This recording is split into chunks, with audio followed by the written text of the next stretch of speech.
Welcome back to the Least Professional channel on YouTube. How's everybody doing today? So in today's video, we're going to talk about aperture and focal length when it comes to photography and how those two things affect the background of whatever subject you're trying to capture. So for the purposes of this video, I'm actually getting this bench right here. I was trying to find a good subject out here in the park. It's not as easy as you might think. Trying to find something. Thankfully, we have a very beautiful sunlit day, so plenty of light. Don't have to worry about that. So basically what I'm going to be doing is showing the corner of this bench as the focal point, and I'll show you how the background changes based off of the different changes between aperture and focal length, and then those two things combined. But before we get started on that, I wanted to say this video, as well as most of my other videos, are sponsored by patrons. Got Patreon set up, got a bunch of different perks over there. Put your name up here. Your name could be here if it's not already. Essentially, got different tiers of Patreon. You can get early access to videos, your name in the videos obviously, but there's other things that I've thrown in there as well, behind the scenes stuff, but also things like postcards. I've been making postcards up out of some of my photographs. The months that we travel, I'll be sending you a postcard from wherever we travel to, but there's also things like an 8x10 print of one of my photos that you can get. There's holiday cards, that kind of stuff that I'm going to be sending out, and something special that I'm kind of working on possibly for Halloween, so you don't want to miss that. With that being said, I want to get that out of the way because the Patreon, especially right now, is more important than ever to me. So I want to thank everybody who signed up for that, as well as everybody that just watches the videos. Like everybody, I appreciate all of you, whether you're a patron or not. So with that out of the way, let's go ahead and get started with the video. So the first thing I've got set up here is I have my Canon EOS 2000D set up right there. And I've got it set to an aperture of 4.0, which is the lowest aperture with this particular lens. For the aperture shots, I'm using my 55 to 250 millimeter telephoto lens, just because that's what I had on the camera, and I like the way that the images come out with that. So we'll start with the low apertures, gradually step up, and then we'll talk about those a little bit. So let's start getting those, and then we'll go from there. Okay, so for the purposes of this, like I said, I've got it set up to aperture of 4.0. I'm right now on a shutter speed of 1/1600th of a second, and that's just due to the sunlight. I'm at ISO 100, so I'm trying to get the light just right on this. But I'm focused on the corner of the bench, the top corner of the seat. And so when I do this at aperture 4.0, you can see the fountain in the background is what you're focusing on right now, and it's a little bit blurry. Now, there's a bunch of different steps in there with the aperture. I could step it up. The next step is 4.5, 5.0, 5.6. What I'm really going to do is step it up to 7.1. So I'm going to go in intervals just to kind of see a difference between them, because doing each individual one is going to show a difference, but it's going to be a much longer, a whole different scenario. So I'm setting it up with aperture 7.1. Now, because of that, the aperture is one of the three parts of the exposure triangle. So when I bump the aperture up, that's making the pinhole smaller in the lens. So I have to change the shutter speed. So I'm bringing the shutter speed down now. Right now it's at 640. I'm going to drop it down to about 400 or so. And getting a shutter speed of about 400 is going to get it just about where I want it as far as the light is concerned. And then I'm going to recheck my focus. And it didn't really change a whole lot. So still focus on the same point, and we'll take a picture there at aperture 7.1. And you can see that the fountain in the background is still a little blurry. It's not as blurry as the aperture 4.0. So now we'll step up, and I'll go all the way up to f11, which means bringing the shutter speed down again. So now I have to bring the shutter speed down to about 100 or 1/100th of a second, just to get the brightness that I need. So I'll recheck, make sure I'm still focused. Should be good. Alright, so we'll take that one at f11. Try not to change it too much. That's why I have it set it on the tripod, so I don't have to change things too much. But you can see with f11, it's getting a little bit clearer in the background for the fountain. Now bump up to what a lot of landscape photographers will use f16. But the reason they'll use f16 for landscape photography is because basically f16 is a good balance of it will get your subject in focus, but you'll also get a lot of the background and foreground a lot further back and forth in focus as well. So once again, I have to drop the shutter speed down just a little bit. We're at 1/60th of a second now. So if you remember, we started at 1/1600th of a second. So we dropped a lot off the shutter speed just to bring the aperture up to where we have it right now. Okay, so you can see at f16 and 1/60th of a second, you can see there's a huge difference. And I'll go back to the very first one I took at f4. Between f4 and f16, there's a huge difference in how much detail you're getting out of the fountain in the background. You can start to kind of see a little bit more detail going on back there. So you can kind of, you're blurring the background at the lower focal points. You're blurring the background at the lower apertures. So I'll do one more aperture here. I'm going to go up, so the max aperture I can do on this camera is f22. And that's going to be a real tiny pinhole. Now even on a bright sunny day at f22, to get about where it's supposed to be a balance or a good exposure, I'm actually running at 1/20th of a second on a bright sunny day, which means if you were running at f22 and you're trying to capture say birds in flight or something like that, you're going to have a lot harder time doing that because you're going to have to be at a much lower shutter speed. So being at 1/20th of a second shutter speed, I'm going to get a lot more motion blur in things. And you probably see that here when I take, let me check the focus real quick. Focus changed a little bit.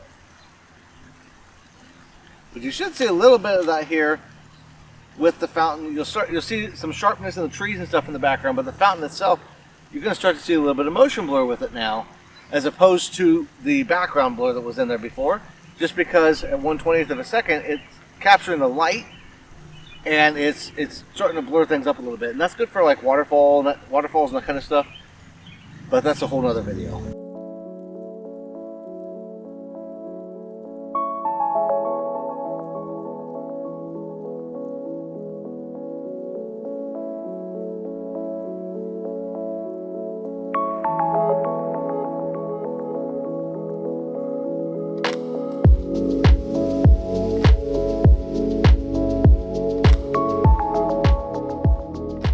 Before we move on to focal length, I want to talk a little bit about the aperture and why it affects things the way it does. So when you have the lens here, you've got light that's passing into the lens and going all the way through, and there's a bunch of plates of glass in there.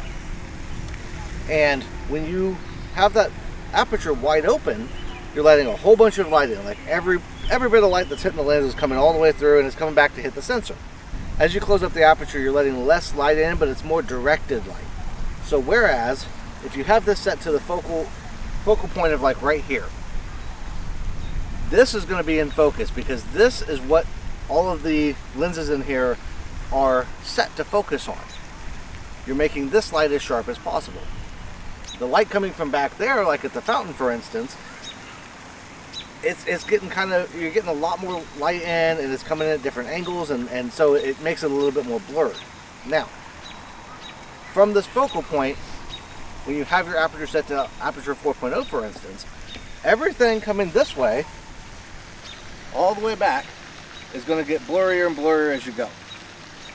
But it also affects everything from this point forward to the lens, and ultimately to about the point where the sensor's at. So if you want something blurred off in the background, or in the foreground even, say you're taking a landscape shot and you got some rocks in the foreground, you want to blur them, but you want to get something further back in focus, you can lower your aperture down a little bit and you'll get a more blurred foreground. You'll also get a more blurred background depending on what you're focused on. Okay, so that's a basic primer on aperture. So next, we're going to talk about focal length. Alright, so now we're going to move on and talk about focal length and how focal length affects things in the background of the shot. So for this, we're still focused on the park bench here. And we're focused on keeping an eye on the fountain in the background. Okay, so the way I have this currently set up is I've got the rule of thirds grid up, and on the right hand side on the vertical line, I'm setting up this part of the bench right here. And then I'm trying to keep the fountain in the background. Now, I switched out to my 18 to 55 millimeter lens just so I could demonstrate. We're going to start at 18, and then we're going to go to 55, and then we're going to go to 100, 200, and 250. And my goal is going to be to keep this same thing, to try to keep this the same size in every single image, and I want you to pay attention as we go to what happens on the background with the fountain in particular, but also like the trees and stuff, and just to see how the background changes as we go. All right, so let's get the first shot, and we're at 18 millimeters. All right, so at 18 millimeters, we're at f3.5 because this lens goes down to a lower f-stop. 1/1250th of a second for the shutter speed and 100 ISO. And you can kind of see where that fountain is at. So let's back up now to 55 millimeters and try to get the same type of shot.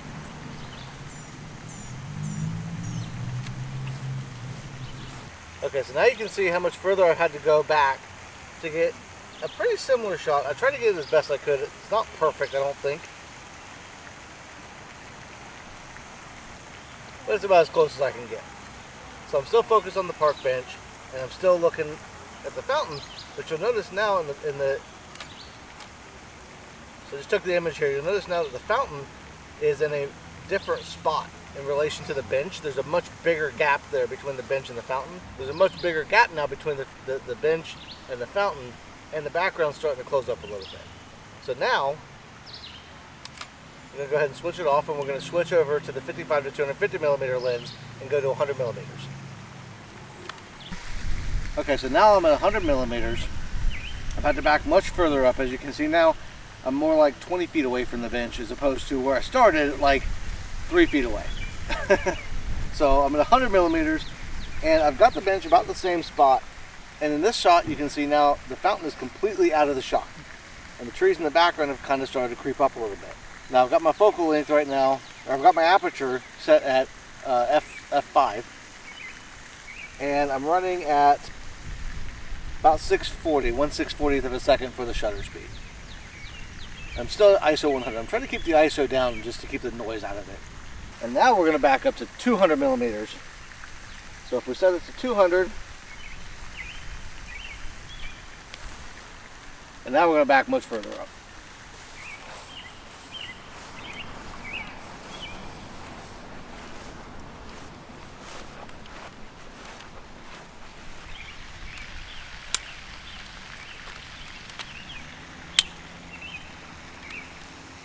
Okay, so now we're back to 200 millimeters. It actually pushed me up to an f5.6. So the aperture is based on the focal length as well. Especially for adjustable lenses, you have a minimum aperture and a maximum aperture based on your focal length. So at 200 millimeters, I have f5.6 as opposed to at 100 millimeters where I could get down all the way to f5.0. So that's another thing to keep in mind when you're working with longer focal lengths. But now as you can see, I've got a similar setup. I'll go ahead and take this shot here. So it's a very similar setup, much further back obviously. And as you can see in the shot, some of the trees and stuff that are all the way across the lake look like they're much closer. You can still see a little bit of the lake, but it doesn't even look like there's hardly a lake there at all, and you absolutely can't see the fountain. You wouldn't even know it was there from this shot. So now we'll drop back one more time to 250 millimeters. We don't have to go back very far for this one. The hardest part about all this is leveling the tripod out. I don't like to use a tripod too much, but sometimes it comes in really handy. So I'll adjust my focus to make sure I'm focused properly.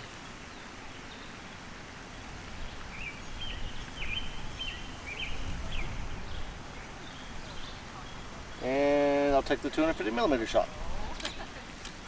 So that's the full 250 millimeters for the focal length there.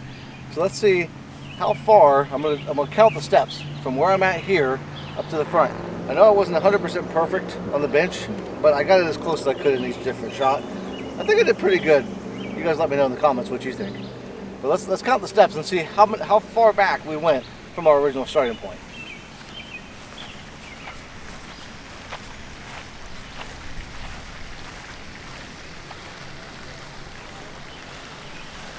So it's about 13 steps, about 25 feet, 20 or 25 feet from where we started at with the original 18 millimeter shot.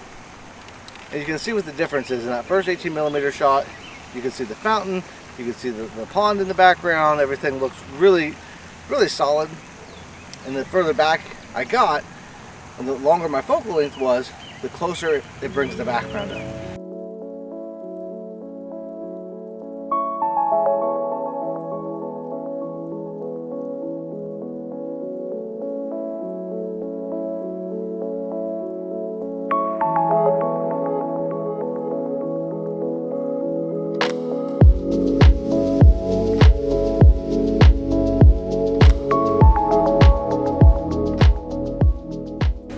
kind of the difference. That's kind of what you can look for.